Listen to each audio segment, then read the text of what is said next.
ශ්‍රීපාද කන්දක් නැහැ. ශ්‍රීපාද කන්දක් හදන්න ශ්‍රීපාද කකුල් කීයක් හදලා කන්දක් හදන්න ඕන. මයංගණයට ප්‍රථමයෙන් වැඩියේ සුමන සමන් දෙවි කෙනෙක් අර කන්ද මුදුනේ තියෙන තැන මේ යම්කිසි සංඥා පද්ධතියක් අහුවෙලා තියෙනවා. දිව්‍ය ලෝක හයේ ඉන්න දෙවිවරු බහින ගුවන් තොටුපොළ. දේව ශක්තිය දෙයයන්ගේ පැමිණීම සිදු වෙන්නේ නැහැ. මිනිස්සු ඒක කිලිටි කළා. අනේ අපිට දෙයියෝ බලන්නේ නැහැ කිය මුං අඬනවා. දේව බැල්මක් ලැබෙන්නේ නැත. දැන් ලෝකය විනාශ වෙනු ඇත. 2030 දී ලෝව අවිගෞරවලා ගැසිලා 700 කෝටියක් පස්සස්සේ වලලන තැනකම බිස්නස් එකක් නෙවෙයි කාලා කන්නේ ව්‍යාපාරය. අනුර කුමාර දිසානායකට ඇස්සරේවා ඇස්පෑදේවා මේ කරයි ප්‍රභාසිත යහමුදුරනේ ශ්‍රීපාද වන්දනාව ආරම්භ වුණා. ශ්‍රීපාද වන්දනාව ආරම්භ වෙලා අපි දායක පිරිස බොහොමයක් වන්දනා කරන්න යනවා. ඒ හැකියාවක් තියෙනවා හරි අවබෝධයෙන් මේ කටයුත්ත කරන්නේ. ඔබේ ශ්‍රීපාද වන්දනාව පිළිබඳ ඔබට අවශ්‍ය වෙලා තියෙන වැඩසටහනක් නේ. මේ පිළිබඳ අවබෝධයක් ලෝකවාසී රටවාසී ලෝකවාසී ජනතාවට දීමේ පරමාර්ථයෙන් දෙවි කරේ. ඔව් හොඳයි. ඒ පරමාර්ථයෙන් දෙනවා නම් පුතේ ශ්‍රීපාද වන්දනාව කියලා උතන මේ සමනල කන්දේ යන්නේ. ශ්‍රීපාද කන්දක් නැහැ. ශ්‍රීපාද කන්දක් හදන්න ශ්‍රීපාද කකුල් කීයක් හදලා කන්දක් හදන්න ඕන. ඕක සමනල කන්ද. මිනිස්සු වරදවා ගත්ත කියන්නේ අපි හදමු. ශ්‍රීපාද කන්ද කියන්න බෑ ඕකට. සමනල කන්ද. අයිද සමනල කන්දේ ශ්‍රීපාදය පිහිටෙව්වා. සම්මා සම්බුදුරජාණන් වහන්සේ ඒ උතුම් ක්‍රියාව සිදු කරා එදා සුමන සමන් දිව්‍ය රාජෝත්තමයන් වහන්සේගේ ඉල්ලීමකට අනුව කරේ. මොකද උන්වහන්සේ ප්‍රථම කොටම අපේ සම්මා සම්බුදුරජාණන් වහන්සේ ශ්‍රී ලංකාවට වැඩම කළා. ප්‍රථමයෙන්ම වැඩියේ කොහෙද සුමන සමන් දිව්‍යෝ හිටි ප්‍රදේශයේ කොහෙද මෙතන? පළමුවෙන්ම වැඩියේ කොහෙටද? තුන්ගමනෙන් පළවෙනි ගමන මයංගනන් නාගදීපං කල්යාණං හද ලාංඡානේ. මයංගනයට ප්‍රථමයෙන් වැඩියේ සුමන සමන් දෙවි කෙනෙක් නෙවෙයි. එදා ප්‍රාදේශීය පාලකයාගේ පාලන ප්‍රදේශය මෙතෙන්ට. අන්න එතෙන්ට වැඩි වෙලාවේ පළවෙනි ගමන වැඩියා. දෙවෙනි ගමන උන්වහන්සේ වැඩියේ නාගදීපෙටනේ. මැණික් පුටුවේ ප්‍රශ්නේ විසඳන්න. ඔව් ලංකාවට වැඩි තුන් ගමන අපි ගමු. හරිද? අන්නේ නාගදීපෙට වැඩි වෙලාවේදී නාගදීපෙදී සුමනා එතෙන්ට ගිහිල්ලා හිටියා. ප්‍රාදේශීය නායකයා මෙහි. මැණික් පුටුවේ ප්‍රශ්නෙට ප්‍රාදේශීය නායකයෙකුට යන්න ඇති. එතෙන්දී සෝවන් ඵලයටපත් වුණා සුමන. ඊට පස්සේ සුමන දිව්‍ය රාජෝත්තමයන් වහන්සේ. අයිද ඒ සිදුවීමෙන් පස්සේ ඒ ප්‍රශ්නේ විසඳුවාට පස්සේ තුන්වෙනි වතාවට වැඩි කැලණියටනේ. කැලණියට වැඩිහම සුමන දැන් සෝවන්නේ. වහාම කැලණියට ගියා. කැලණියට ගිහින් අහලා සම්මා සම්බුදුරජාණන් වහන්සේ එකක් පස්ව වැඩහිඳ ඉන්න උත්තම තැතියන්නේ නේ. ඔව් සම්මා සම්බුදුරජාණන් වහන්සේගේ නිල්ලීමක් කරා. ගෞතම බුදුරජාණන් වහන්සේ ශ්‍රීපාද පද්මය අර කන්ද මුදුනේ තියෙන තැන මේ යම්කිසි සංඥා පද්ධතියක් අහුවෙලා තියෙනවා. ඒ පිළිබඳ අපි ගත යුතු පියවර තියෙනවා නේද කිව්වහම බුදුරජාණන් වහන්සේ හිණාවක් පහළ කරා. ඔව් සුමන ඔබ කියන කතන්දරේ හරි. මම ඒ පිළිබඳ සලකා බලන්නම් කියලා අන්නේ කැලණිට වැඩි ගමන උන්වහන්සේ කෙලින්ම සමනල කන්ද මුදුනට වැඩියා. එතකොට පුතේ අපේ රටේ පාලකයෝ හිටියේ රුහුණේ හිටියා. ටිකක් කැලණියේ හිටියා තව කොටසක්. උඩරට හිටියා තවත් පිරිසක්. යාපනයේ නාගදීපේ පැත්තේ තවත් කොටසක්. ඉතින් ඔන්න ඔච්චරයි අපේ රටේ ජනතාව වැඩ හිටී තැන්. මේ ශ්‍රීපාද අවට සම්පූර්ණ විශාල වනාන්තරයක්. ওই රත්නපුර කුරුවිට හයිද අවිස්සාවෙල්ල යන ප්‍රදේශ කැලෑ අවුරුදු 2500 ගානකට පෙර උඩ රට පැත්තේ ওই දෙමළ ද්‍රවිඩ ජනතාවක් ගෙනත් දාලා තියෙන්නේ. ඒ මිනිස්සු ගෙනත් දානකම් ඒ පැත්තේ ඒවක් වල තියෙන ඒ පැත්ත මහ වනාන්තර. එතකොට එහෙමනම් මෙන්න මේ මහා වනාන්තරයක් මැද්දේ තිබිච්ච කඳු ගැට මුදුනක සංසිද්ධියක් මෙතෙන්දී මතු වුණා. මේ සංසිද්ධිය මතු වුණේ සුමන සෝවාන් ඵලයටපත් වුණාට පස්සේ ඔහු දැක්කේ මේක. එතකොට ඒ දැකලා කල ඉල්ලීමට අනුව අන්න ඇවිල්ලා හැල්ලා උතෙන්දී කඳු මුදුනට ඇවිල්ලා එතෙන්දී සමනොල කන්ද මුදුනේදී වම් පය එතනින් තිබ්බා. වම් පය විතරයි උතන තියලා තියෙන්නේ. ඒක මුළු ලෝකවාසී ජනතාවම දන්නවා. ඒ වෙලේ මණිකක් පහළ වුණා, නිල් පාට මණිකක් වම් පය තියන්න. අදිෂ්ඨාන ශක්තිය නිසා. ඒ වම් පය තියලා දකුණු පාදයේ තිබ්බේ තවුතිසා දිව්‍ය ලෝකෙට. තම මෑණියන් ඉන්න තැන. අන්න එතන තම මෑණියන් ඉන්න තැනට පය තියලා එතනට ගිහිල්ලා මෑණියන්ගේ සූදු බලලා ඊට පසුව ආපහු එනකොට මෙතනින් වම් පාදයේ තියලා ගියේ ආපහු ඇවිල්ලා දකුණු පාදයේ තිබ්බේ මක්කමට. මක්කම වැල්ලේ තිබ්බේ ආපහු දිව්‍ය ලෝකෙ ඉඳලා එන පයනේ. වැල්ලේ තියාපු පය තාම නැකිලා නැතුව තියෙන අන්න ඒක ඒ මිනිස්සු රැකගෙන විශාල පිරිසක් අපේ ජාති කුල පාද ඕනේ මිනිස්සු කොටසක් රැකගෙන මේක අපේ පූජනීය වස්තුවක් හැටියට වැල්ලේ තියාපු පාදේ තාම මැකෙන්නේ නැතුව තියෙන ඒක මකන්නත් බෑ. මේ බුද්ධ කාලය තුල මේක කාටවත් මකන්න බෑ, මැකෙන්නේ නැතුව තියෙනවා. අන්න ඒ තවුතිසා දිව්‍ය ලෝකෙ ඉඳලා එතෙන්ට පය තිබ්බේ. එහෙනම් මෙතන සිදුවීම මොකද්ද? මේ සමනොල කන්ද මුදුනේ ඉඳලා තවුතිසා දිව්‍ය ලෝකෙට ගියා තම මෑණියන් ඉන්න දැනට. තවුතිසා දිව්‍ය ලෝකෙ ඉඳලා ආපහු මේ මහ පොළොවට පය තිබ්බ. අන්නේ පය දෙක තියපු දෙපළක් තියෙනවා.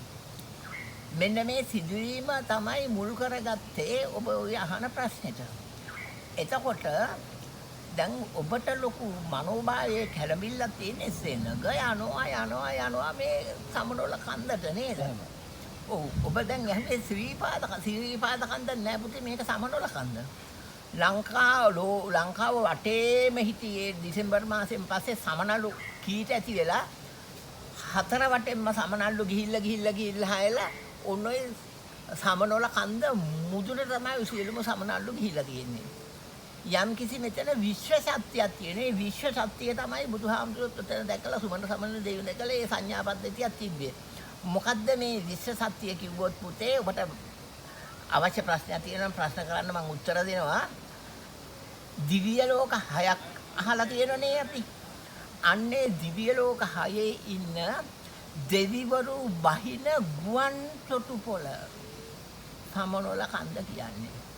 අන්න එතනින් බැහැලා එතන ඉඳලා බුදුරජාණන් වහන්සේ වාසය කරන ජේතවනාරාමෙට ඉසිපතනාරාමෙට දෙවිවරු එතනින් බැහැලා එතන ඉඳලා ගියා බුදුන් ළඟට බණ අහන්න. මැදියම් රැයේ රාත්‍රී 10යි 2යි අතර දේවයාමය. අන්න ඒ වෙලාවේ දෙවියන් බැහැපු ගුවන් තොටුපොළ ඔය. ඔබ කිව්වා මේ මිනිස්සු මේක යනවා. හරි අපරාධයක් මේ මිනිස්සු කරන්නේ. හයිද මේ මිනිස්සුයි දෙවියෝයි සහ සම්බන්ධයක් නැහැනේ. කොටස් දෙකක්. මනුස්ස, දේව, ශාස්ස කියන කොටස් තුනකට මේ විශ්ව න්‍යායය බෙදලා තියෙනවා. මනුස්ස කොටාසයක් ඉන්නවා, දේව කොටාසයක් ඉන්නවා, ශාස්ස කොටාසයක් ඉන්නවා. මෙන්න මේ කොටාස තුනේ සහ සම්බන්ධයි නෑ. දෙවියොත් එක්ක මනුස්සයොත් නෑ, මනුස්සයොත් එක්ක දෙවියොත් නෑ, රාස්‍යයොත් නෑ, රාස්‍යයොත් එක්ක මනුස්සයොත් නෑ. වෙන කොටස් තුනක්. එහෙනම් මෙන්න මේ වෙන් වෙච්ච කොටස් තුනක් තුල උපදින්න 31 පොලක් හඳුන්වලා තියෙන බුදුහාමුදුරුවෝ අන්නේ 31 පොලේ සංසන්දනය බුදුහාමුදුරුවොත් එක්කයි ගනුදෙනු කළ යුත්තේ.